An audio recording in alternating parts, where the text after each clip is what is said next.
No, I mean, there's no significant indications to say that this would be a trap of any operational or strategic significance.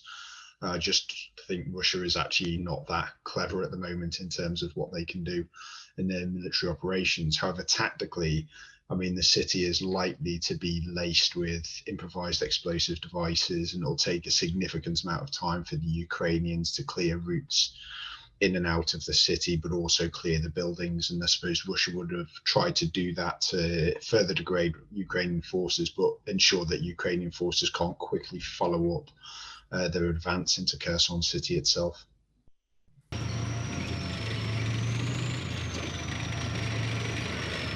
It is significant and it's expected. The Ukrainian shaping for this counteroffensive started within August, and the Russian position was always looked quite untenable in the south. And their significance could grow because the Russians have to be able to withdraw in a controlled manner.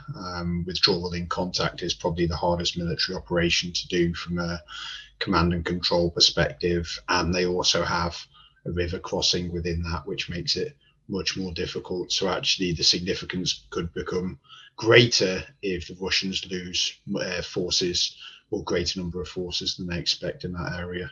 And it's significant because of the geography for Ukraine. It protects their southeastern coastline, it protects Mykolaiv, it protects Odessa, but it also means that there would then be no Russian forces west of the Dnieper River, which is significant.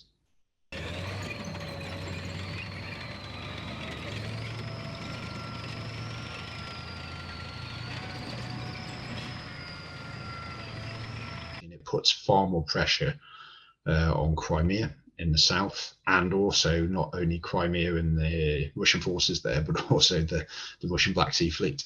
And it protects a lot of, in terms of Ukrainian economy, and also it's essentially the western half of the city. So it is a significant setback for the Russians, but the Russians were probably expecting it for quite a while. They still put forces in when it looked like Kherson was untenable, and because of where the river runs with the city, it was always going to be a very, very tall ask to be able to defend it this year. They've also achieved significant military objectives. Yes, the taking back of Kherson city, but also pretty significant victories in the east. And critically, that has put their ranged weapon systems, principally HIMARS, in range of a significant amount of Ukrainian territory that Russia currently holds. So when the weather gets worse, which is around now, and fighting largely goes static, they'll still continue to fight, but there won't be big changes on the map in the next 2 to 3 months. It means that the Ukrainians still have the capabilities to degrade Russian forces over those months, preparing for another offensive, which will start probably in February, March next year.